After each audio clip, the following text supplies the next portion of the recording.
बिस्मिल्लाहिर्रहमानिर्रहीम। स्टूडेंट्स, हमारी ये बनाज स्पेसेस की जो है वो एग्जांपल्स चल रही हैं, जिसके अंदर अब हम चौथी एग्जांपल लेते हैं द स्पेस सी। ये हम इसको नॉर्म स्पेस भी जो है वो प्रूव करके आए हैं। अब हमने यहाँ पे इसको जो है वो प्रूव करना है कि ये बनाज स्पेस है। This is the space of all convergent real sequences. ये बेसिकली क्या है, ये सी जो है वो this is the space of all convergent real sequences, means कि इसका जो हर एलिमेंट है वो क्या है, वो कन्वर्जेंट रियल सीक्वेंस है या कम्प्लेक्स सीक्वेंस है। ठीक है, इसका हर एलिमेंट क्या है, किस तरह का है कि वो कन्वर्जेंट सीक्वेंस है।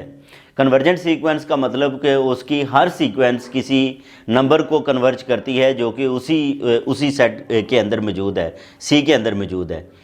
ठीक है, और ये भी हमें पता है कि ये एल इन्फिनिटी की सब स्पेस है। ये भी वहाँ पे हम जो है वो बात करके आ चुके हैं कि ये एल इन्फिनिटी की सब स्पेस है। अब इसको हम क्या प्रूव करना चाहते हैं, नॉर्म स्पेस जो है वो प्रूव करना चाहते हैं कि ये कंप्लीट नॉर्म स्पेस है, दूसरे लफ्ज़ों में ये बनाज स्पेस है। तो इसके लिए हम क्या करते हैं, यानी कि सी एज ए बनाज स्पेस, इसको हम प्रूव करेंगे क्लोज्ड सब स्पेस से। अगर ये हम प्रूव कर दें कि ये जो सी है दैट इज़ क्लोज्ड सब स्पेस ऑफ एल इन्फिनिटी, तो हम कहेंगे कि ये भी फिर जो सी है ये बनाज स्पेस ही है। दूसरे लफ्ज़ों में इसमें हर काशी सीक्वेंस जो है वो कन्वर्जेंट है। इसमें हर काशी सीक्वेंस क्या है, कन्वर्जेंट है। अब हमने क्लोज्ड प्रूव करना है। मीट्रिक स्पेस के अंदर हम जो है वो क्लोज्ड को डिस्कस करके आ चुके हैं। क्लोज्ड का मतलब ये होता है कि कोई भी सेट तब क्लोज्ड होगा जब हर लिमिट पॉइंट जो है वो उसको बिलोंग करेगा। ठीक है, तो हम उसको क्या कहेंगे कि ये क्लोज्ड है। लिमिट पॉइंट, तो हम ये कह लेते हैं कि let x be the limit point of C. X जो है वो क्या है, सी का लिमिट पॉइंट है। इसका मतलब ये हुआ कि एक्स एल इन्फिनिटी को बिलोंग करता है और एक्स कैसा एलिमेंट है, ये हमारे पास सीक्वेंस है। और ये सीक्वेंस भी कैसी सीक्वेंस है, ये सीक्वेंस कन्वर्जेंट सीक्वेंस है। ठीक है जी। अब अगर हम यहाँ पे लिमिट पॉइंट की डेफिनेशन को जो है वो यूज़ करें, तो लिमिट पॉइंट की डेफिनेशन ये है कि वहाँ पे एक सीक्वेंस होगी x p n C such that, जिसकी लिमिट जो है वो एक्स होगी। ठीक है, लाजमी जो है, क्यों कि हमने ये बात की कि जो हम सी सेट ले रहे हैं, ये सेट बेसिकली क्या है, set consisting of all convergent sequences. अगर हम इसमें से एक्स एक लिमिट पॉइंट लेते हैं तो वो डेफिनेटली किसी सीक्वेंस की लिमिट होगी। तो हम ये कहते हैं कि ये जो है वो लिमिट की डेफिनेशन से हमने ये लिखा कि limit p approaches to infinity, x p जो है वो किसके इक्वल है, ये एक्स के इक्वल है। अब इस लिमिट की प्रॉपर्टी को पहले हमने जो है इस लिमिट पॉइंट की डेफिनेशन को यूज़ किया। अब इस लिमिट की डेफिनेशन को हम यूज़ करते हैं, जनरलाइज करते हैं। हमने ये पढ़ा था कि limit p approaches to infinity x p is equal to x. Basically हमने पढ़ा था कि limit n approaches to infinity a n जो है वो किसके इक्वल है, अगर एल के इक्वल है तो इसमें A N minus L mod जो है वो लेस दैन एप्सिलॉन होगा। अब उस डेफिनेशन को जो है वो यूज़ करते हुए हम ये कह सकते हैं, ठीक है, अब मैं इससे जो है वो ये लिख रहा हूँ ये बात, hence given epsilon greater than 0 there is a natural number n naught such that. वहाँ पे एक नेचुरल नंबर होगा, किस तरह कि फॉर ऑल पी की तमाम वैल्यूज़ के लिए, एक तो वो एन नॉट से ग्रेटर, और इसका मतलब ये है कि एन नॉट से अगर हम वो तमाम वैल्यूज़ ग्रेटर लें तो इसको हम इस फॉर्म में जो है वो लिख सकते हैं।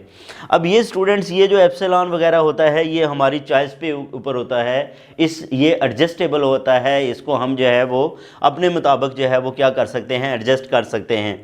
ठीक है, तो इसको हमने एप्सिलॉन बाय 3 लिखा है। डेफिनेटली आगे हमारे पास इस तरह की और 2 इक्वेशंस बनेंगी जो ऐड होके एप्सिलॉन आ जाएगा, इसलिए हमने इसको यहाँ पे ही जो है वो क्या लिख लिया है, एप्सिलॉन बाय 3 लिख लिया है। अब यहाँ पे हम एल इन्फिनिटी में जो नॉर्म डिफाइंड है उसको हम यूज़ करें तो वो क्या होता है, supremum i is equal to 1 to infinity x i p minus x i. Basically हम क्या करना चाह रहे हैं, पिछले क्वेश्चन में भी अगर आप देखें तो हम इसको रियल लाइन के अंदर लेके जाना चाह रहे हैं। ये जो सीक्वेंस है काशी सीक्वेंस हम रियल नंबर्स के अंदर, सेट ऑफ रियल नंबर्स के अंदर बनाना चाहते हैं, और सेट ऑफ रियल नंबर के अंदर हर काशी सीक्वेंस कन्वर्जेंट होती है। तो हम बेसिकली जा उस तरफ रहे हैं।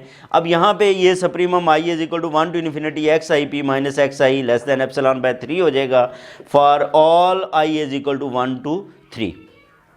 ठीक है, इसका मतलब ये है कि अगर ये सप्रीमम लेस देन है तो ये वैल्यू भी जो है वो क्या होगी, लेस देन ही होगी। तो p greater than equal to n naught के लिए हम ये रिलेशन लिख सकते हैं। इसको हमने 1 यूज़ कह दिया और इसको आगे जाके यूज़ करेंगे। अब आप ये देखो कि ये मॉड आ गया है, तो इसका मतलब ये क्या है, ये हम मीट्रिक स्पेस में चले गए हैं, रियल लाइन के अंदर जो है वो चले गए हैं। अब हम क्या कंसिडर करते हैं, एक सीक्वेंस कंसिडर करते हैं xn। ठीक है, ये हमारे पास बेसिकली क्या है स्टूडेंट्स, ये एक सीक्वेंस है जो किसको बिलोंग करती है, सी को बिलोंग करती है। जो भी सीक्वेंस सी को बिलोंग करेगी वो लाजमी क्या होगी, कन्वर्जेंट होगी। क्यों कि ये जो है वो हम तमाम कन्वर्जेंट रियल नंबर्स उनकी सीक्वेंसेस का जो है वो क्या कर रहे हैं, उनकी कलेक्शन है सी। तो इसका मतलब ये है कि ये हमारे पास जो सीक्वेंस है ये सी को बिलोंग करती है, तो ये क्या होगी, ये कन्वर्जेंट होगी। क्यों, क्योंकि ये हमारे पास रियल लाइंस की सीक्वेंस है। अब ये हमारे पास किस लाइन की सीक्वेंस है, रियल लाइंस की सीक्वेंस है। जो भी इसको बिलोंग करेगी ये कन्वर्जेंट रियल सीक्वेंसेस, तो ये कन्वर्जेंट है। तो बाय कन्वर्जेंट, अब कन्वर्जेंट सीक्वेंस काशी सीक्वेंस होती है, ये भी हम जो है वो प्रूव करके आ चुके हैं। तो इसका मतलब ये है कि ये क्या है, काशी सीक्वेंस। अब हम जो है वो इसके अंदर ये काशी सीक्वेंस बनाएंगे और वो काशी सीक्वेंस जो है वो रियल लाइन के अंदर क्या होती है, कन्वर्जेंट होती है। तो अब हम जो है वो बेसिकली इस काशी सीक्वेंस को लिखते हैं। स्टूडेंट्स, हमने ये बात की कि but A convergent sequence is a Kashi sequence. तो इसका मतलब यह है कि अगर वो काशी सीक्वेंस है तो एप्सिलॉन हम पहले ही चूज़ कर चुके हैं। तो इसके मुताबिक there is a real number n1 such that, ठीक है, कि i J greater than n1 x I N naught minus x J N naught less than epsilon by 3 होगा। ये हमने जो है वो किसके मुताबिक लिखा, काशी सीक्वेंस के जो है वो मुताबिक लिख लिया। ठीक है जी। तो अब हम बेसिकली जो है वो क्या प्रूव करना चाहते हैं कि हमारे पास वो जो नंबर है जो हमने x इधर कंसिडर किया था, x is equal to x i, ठीक है, जो कि लिमिट पॉइंट था, वो c को बिलोंग करना चाहिए। वो किसको बिलोंग करना चाहिए, c को जो है वो बिलोंग करना चाहिए। तो अब हम हमारे पास ये वो बाकी मैंने मिटा दिया, तो उसमें से हमें क्योंकि इक्वेशन नंबर 1 की ज़रूरत थी तो वो मैंने लिख ली। ये हमारे पास जो 1 है, इस एक रिज़ल्ट को हम जो है वो यूज़ करेंगे। इसके अंदर ये क्या है, ये n नॉट है और ये हमारे पास जो है वो n1 है। इसका मतलब ये दो नंबर्स हैं, एक n नॉट है और एक n1 है। तो अब हम नंबर ले लेते हैं n2, take n2 which is maximum of n naught n1। ये जो n2 वैल्यू है ये हम ले रहे हैं maximum of n naught n1 जो है, ठीक है। तो फिर क्या बनेगा, फॉर ऑल आई जे, ठीक, i J greater than n2, for all I J greater than n2 implies that, इसमें अगर हम जो है वो एक्स आई एक्स जे वो लिखें एक्स आई माइनस एक्स जे, ठीक है, क्या लिखेंगे, एक्स आई माइनस एक्स जे। बेसिकली हमें इसको जो है वो ये प्रूव करना है कि ये काशी सीक्वेंस है और ये रियल नंबर्स की सीक्वेंस है। तो हर रियल नंबर के अंदर काशी सीक्वेंस जो है वो क्या होती है, कन्वर्जेंट होती है। तो हमने ये क्या लिख लिया कि ये जो this implies that x I minus x j है। अब इसको बेसिकली हम क्या प्रूव करना चाहते हैं कि ये क्या होना चाहिए, इसके लिए ये लेस देन एप्सिलॉन होनी चाहिए। ये क्या होनी चाहिए, लेस देन एप्सिलॉन होनी चाहिए। ये हम जो है वो क्या करना चाह रहे हैं, यहाँ पे प्रूव करना चाह रहे हैं। अब इसके लिए स्टूडेंट्स हमारे पास ये जो एक्स आई है, ठीक है, इसको मैं इधर लिखूँ तो एक्स आई माइनस एक्स जे। यहाँ पे हम क्या करते हैं, इसमें कुछ टर्म्स को ऐड और सब्ट्रैक्ट करते हैं। एक एक्स आई एन नॉट को ठीक है, ये किसके इक्वल आएगा, x I minus x I N naught plus x I N naught. मैंने क्या किया, एक्स आई एन नॉट को माइनस भी कर दिया और प्लस भी कर दिया, सब्ट्रैक्ट भी कर दिया और जो है वो ऐड भी कर दिया। इसी तरह एक्स जे एन नॉट को भी हम जो है वो माइनस और जो है वो सब्ट्रैक्ट कर लेते हैं। एक्स जे एन नॉट प्लस एक्स जे एन नॉट और ये माइनस एक्स जे है, इसका मॉड आ जाएगा। ठीक है जी। अब हम इसमें ये जो टू टर्म्स हैं इनके ऊपर मॉड को ब्रेक करें तो ये लेस देन इक्वल आएगा x I minus x I N naught, इसका mod plus x I N naught minus x J N naught, इसका मॉड आ जाएगा प्लस एक्स जे एन नॉट माइनस एक्स, ये मॉड आ जाएगा। मॉड की प्रॉपर्टी को जो है वो हमने यूज़ किया। इसको भी स्टूडेंट्स हम कैसे लिख सकते हैं, इसको हम लिख सकते हैं X I N naught minus x I plus x I N naught minus x J N naught plus x J N naught minus x, ये मॉड आ जाएगा। अच्छा, अब ये क्या है, बेसिकली ये हमारे पास जो है वो लेस है, लेस देन इक्वल है किसके। अब यहाँ पे ये देखें x I N naught minus x i, ठीक है, इसको अब p की जगह पे क्या आ गया है, p की जगह पे कोई भी वैल्यू आ सकती है। इधर हमारे पास जो है वो क्या है, एन नॉट है, तो ये लेस देन आ जाएगा epsilon by 3।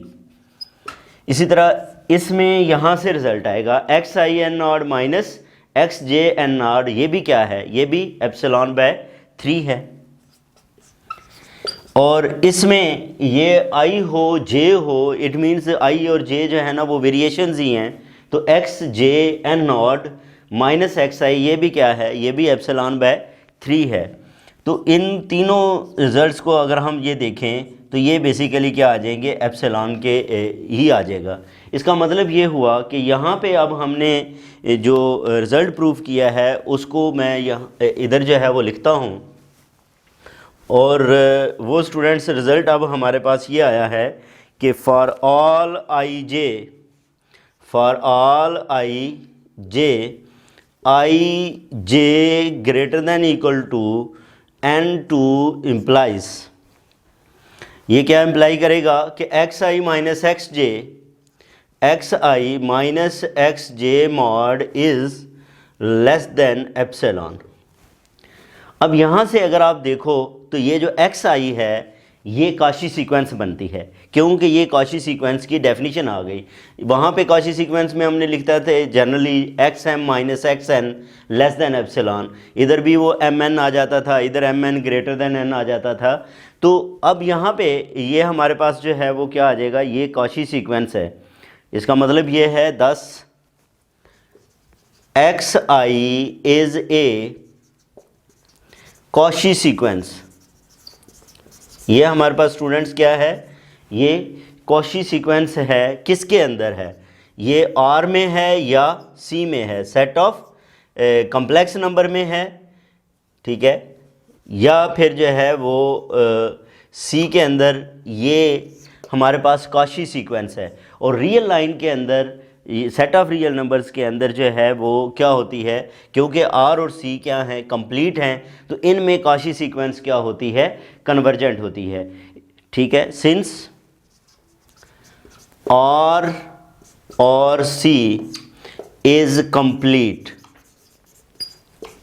Norm spaces, is complete norm space, ये हमारे पास जो है वो क्या है, कंप्लीट नॉर्म स्पेस है।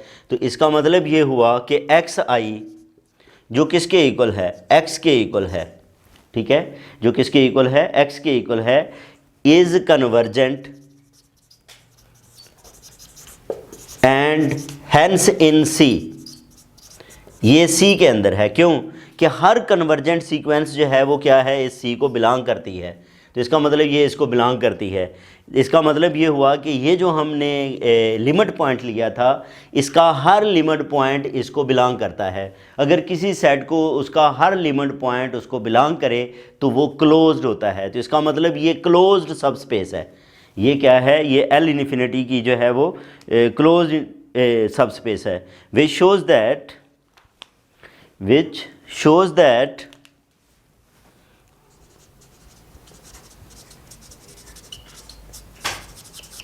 C is a closed subspace of L infinity। ये जो है वो C क्या है, closed subspace of L infinity है। ठीक है, अगर ये क्लोज सबस्पेस है तो इसका मतलब ये हुआ कि C जो है वो कंप्लीट है। Hence C is complete. Hence C is complete normed space, that is C is a Banach space।